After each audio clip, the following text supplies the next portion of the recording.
Hello dear students, welcome to AMD's English Empire and Institute for Learning English.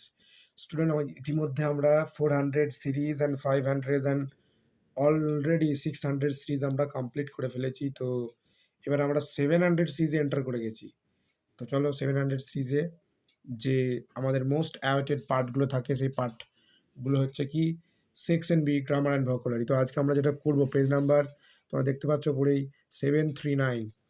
তো let's gets begin or start the class. তো দেখি section B, grammar and vocabulary, এটা তো আমাদের offline class already আমরা complete করে ফেলেছি।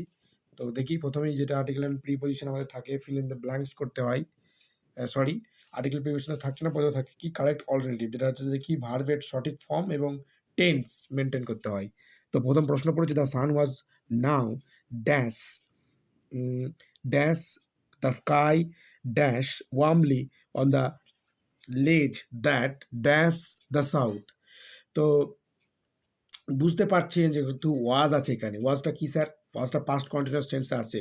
তাহলে ওয়াজ যদি পাস্ট কন্টিনিউয়াস টেন্সে আসে তাহলে তার যে কন্ডিশন, তার যে স্ট্রাকচার সেই অনুযায়ী দেখো আইএনজি যোগ হয়। তাহলে বুঝতে পারছি এটা আমরা অ্যাসেন্ডিং হবে।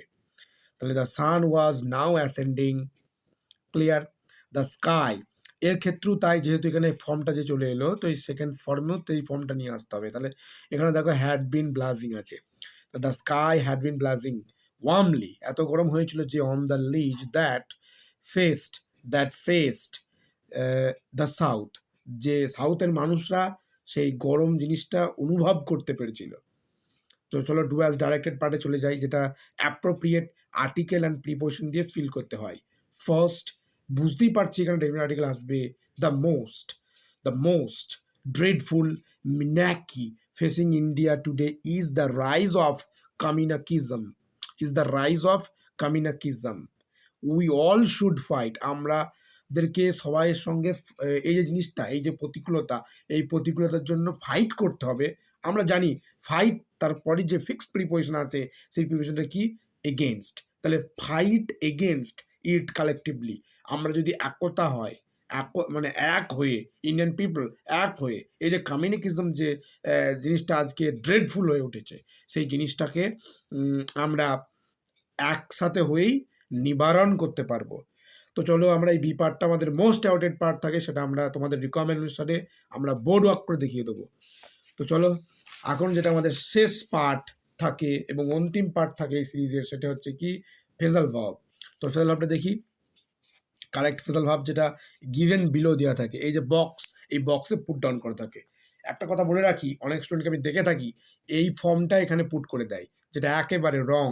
এই ফর্মটা যদি এখানে পুট করে দাও, you may be will not credited with your number. Okay, তো চলো প্রথম কোয়েশ্চেন দেখি। My grandfather established a school at, যে নবপল্লী, আমার ঠাকুর দাদু অর্থাৎ দাদু কি নবপল্লীতে স্কুল স্থাপন করেছিলেন। তাহলে স্টাবলিশড মানে আমরা জানি সেট আপ, এখানে বুঝতে পারছি। তাহলে স্যার এখানে তো কন্ডিশনের সেট আপ যদি দিয়ে দিই তাহলে কি ঠিক হবে? না, কখনোই ঠিক হবে না। সেটটা তখন কি হয়ে যাবে বলো তো? সেটের পাস্ট টেন্স বলতে পারি, এখানে সেট হয়ে যাবে আসা, কারণ সেটের পাস্ট টেন্স সেটই আসে। যাই হোক, নেক্সট দেখি।